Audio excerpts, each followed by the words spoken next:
to just check that we're live now on YouTube? I'm checking now. It is not showing. Hold on. Did you set it as a, no, there's no preset. Okay. It looks like it's happening now. Just check that we're live now on YouTube? I'm checking now. Why is it not showing for me? Yep. Yeah, I just heard me. So yay. Okay. Why is it not showing for me? I'm angry. I mean, don't be angry, but. Okay. All right, everyone.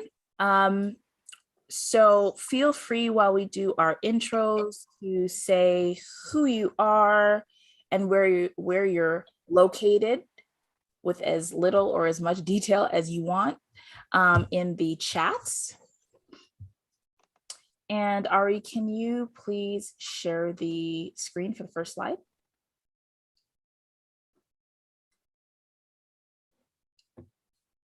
Yeah, sorry, give me 1 second. No problem. No problem.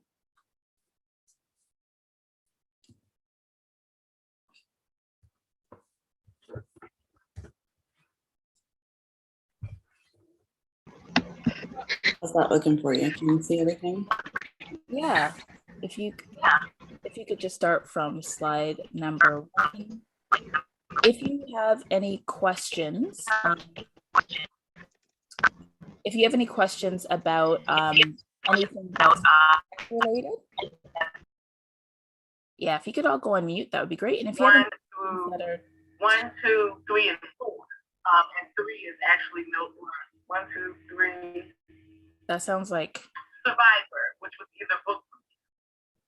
Who is that? Okay, thank you very much. All right, can I be heard? Yeah, I think I can be heard. Just okay, thanks. All right, everyone. Happy New Year. Happy 2022, and welcome to the Octavia E. Butler Slow Read, where we are slowly and luxuriously reading all of Octavia E. Butler's published works in near chronological order. I'm loving what I'm seeing in the chats, you telling us where you are here from and where you'll be participating from. So this is wonderful. So for those of you who are new to the slow read, I see a lot of familiar faces, but in case you're new to the live shows are an opportunity for us to talk about our read, the read that we've been doing over the last 2 months. And in this case, it's Imago by Octavia E. Butler. Our assumption is that you have read the book and that you're here to connect and to talk about it and to squeal and just have a cathartic release if you need to. And because this is the last book in the Xenogenesis or Lilith's Brood series, this one's going to be just a little bit different because we might end up talking about the entire series in some of our breakout discussions or in our feedback with you. So just wanted to let you know that that is something that we are absolutely permitted to do, although our focus is going to be on Imago. And some introductions are in order. So my name is Njeri, and I am the creator of the Octavia E. Butler Slow Read and one of the hosts. We also have Tati, who is one of the hosts. Joining us today for the first time is Ari, who is going to be our tech digital alchemist. And we also have Sherry, who is going to be one of our facilitators for our discussions in the breakout group. Isis is not able to join us today. So if you can go to the next slide. Thank you. And so now we have our dedication to the wonderful Octavia Estelle Butler. You wrote for freedom, yours and ours. We honor this when we read slowly, luxuriously, and collectively, exactly as you had imagined. We are your legacy.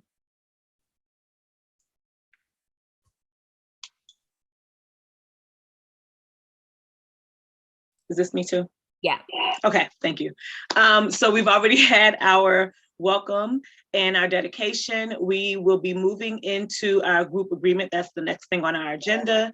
Then we will have the book chat. We'll start with the reflections of Jerry and myself, and we'll break out then into breakout rooms where you all can share your thoughts on the series Imago.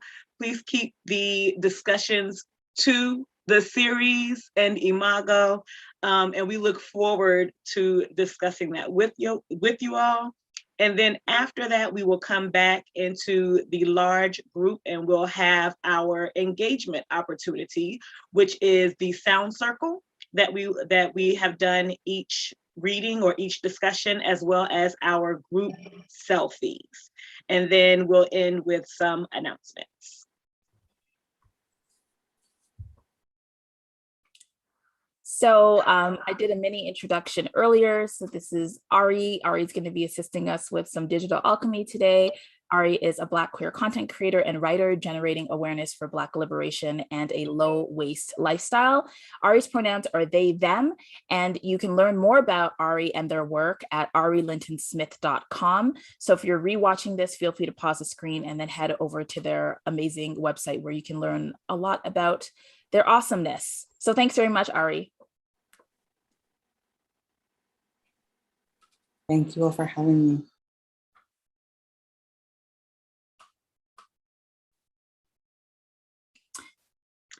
And we would also like to thank and welcome with us today one of our facilitators who has been a participator from the beginning of, or participant from the beginning of the slow read. We have Sherry with us from Obsidian's Text and Tangents, who will be facilitating one of the breakout room discussions. So thank you so much, Sherry, for agreeing to join us today. You know, I was already going to be here, so I'm happy to lead a discussion. I have lots of opinions.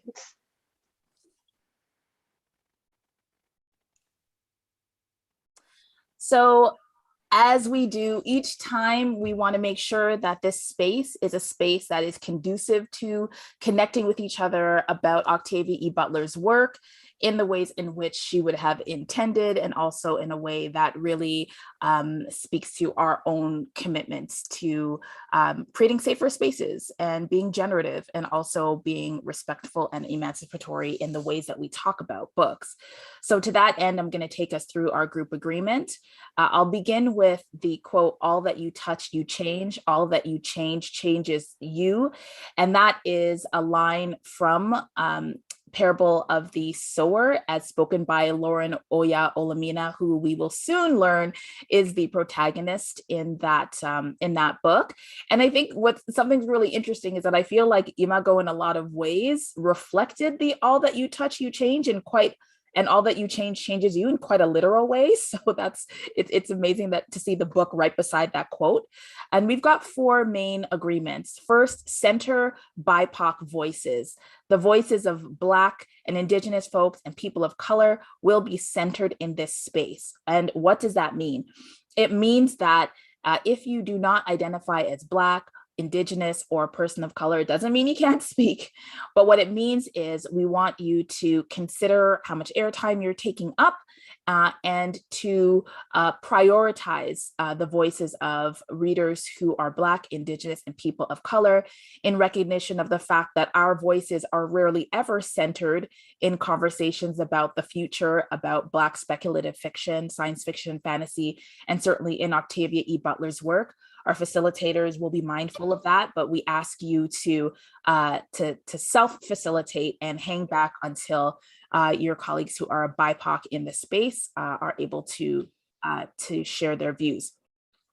Speak mindfully, whoever you are, speak mindfully and share space. We will have a good amount of time for small group discussion, but share that time and share that airspace. It may include encouraging others to participate verbally or in the chats as they are able.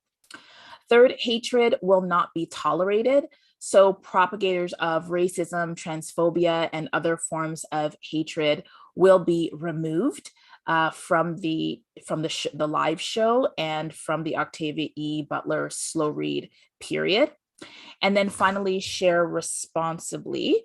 So ask for permission before you share another person's image, comments, or any form of private information.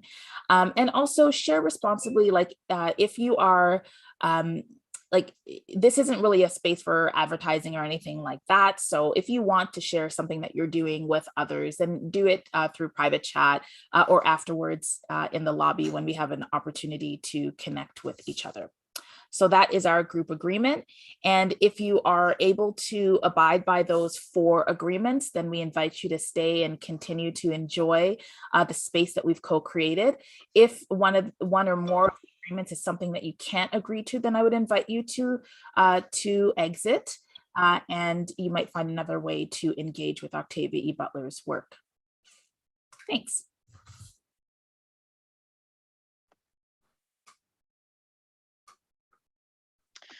Okay, so once we come back together, we'll ask that you get your book ready, whatever medium you are using to take in this, that you have used to take in this read, because we will be taking a group selfie. Also, please make sure that you have flagged a short excerpt to share for the sound circle. Please keep in mind, as Jerry stated previously, we are assuming that everyone has read the book because this is the discussion of the book. So there will be spoilers. We will be hopefully talking about this book and this series in great detail. So please keep that in mind as well. And if you notice something, say something. If someone has said or done something in the comments or in their discussion that has been offensive to you, please let us know. You can reach out to either myself or Jerry.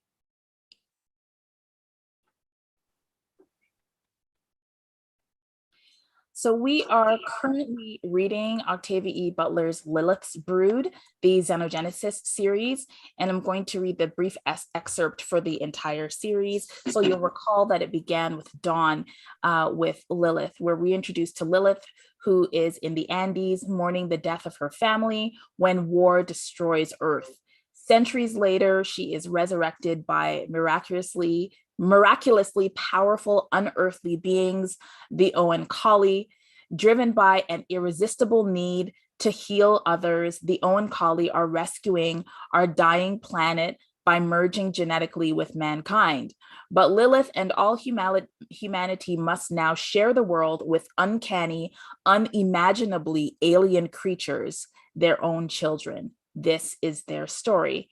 And the series consists of Dawn, Adulthood Rights, and Imago.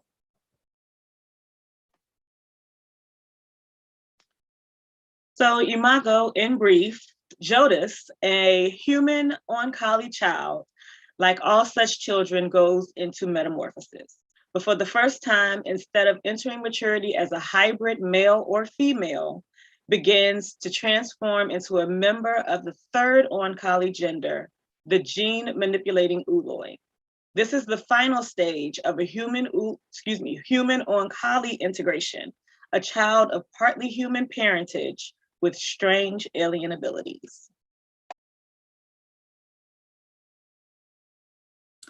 So we are going to go into our thoughts. Tati, I'm going to ask you to start before we do. Actually, I'll make this sort of notice now, but I hope that it will inform what we talk about in our small groups. There are a number of problematic themes in Imago and in the series altogether. We're dealing with ableism in language and also in representation. So I think it's going to be inevitable that we're going to be talking about ableism.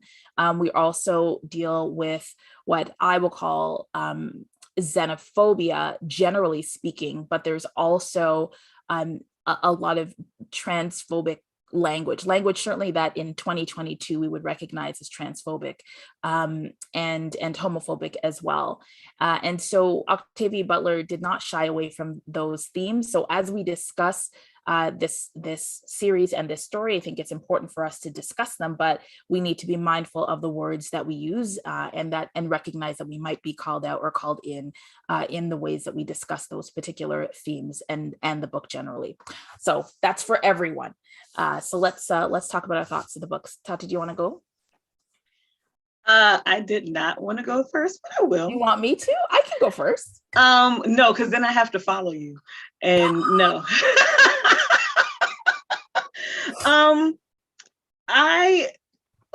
Okay. Imago is a lot. Jodas is a lot.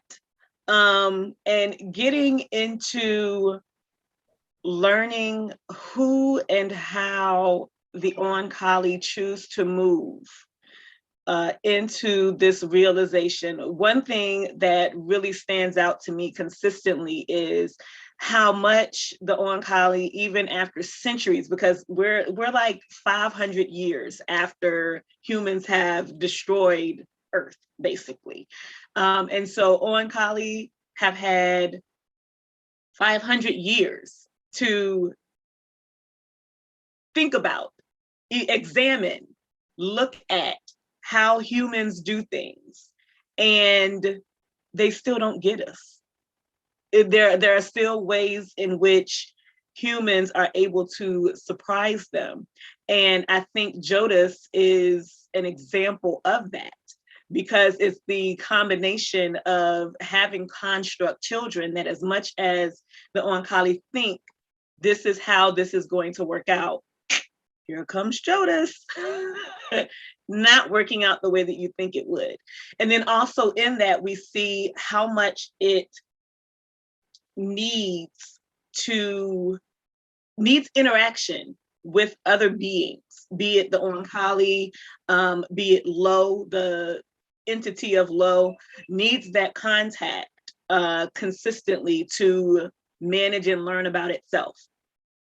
And it made me think a lot about how we as humans are dependent upon each other, particularly when we're in a time of COVID, for those of us who don't live with someone else, and the effects of being on our own for extended periods of time, not having that connection, that contact with other people, and the changes that it can produce within us, whether or not we see it. And sometimes it's not until we deal with the people who are not with us on a regular basis. It wasn't until, Jodas had some interactions with Nikanj and Ahajas and Ayodele, some of the other Oankali who were in Lo, that there was a realization there is something that is off with what we expected you to be, and learning about that.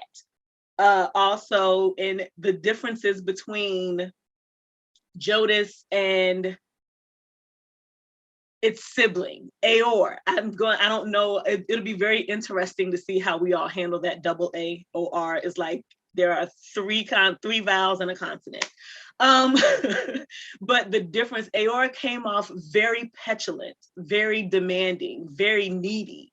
And not that Jodas wasn't as needy, but Jodas seemed to handle its neediness in a much different way. And so we got two different kinds of metamorphosis, but we got Jodas's metamorphosis from its point of view versus Aor's metamorphosis from their point of view. I don't even know what to say about the human, what I have called it in my notes, the human incest village. Like the idea and thought behind how this whole thing came to be, and the elders who are looked to for advice, how their perspective and thoughts on the Oankali have determined what is now acceptable, that for centuries before would never have been thought of, never have been, an idea. So I don't even know what to say about that. But in rereading this entire series, number one,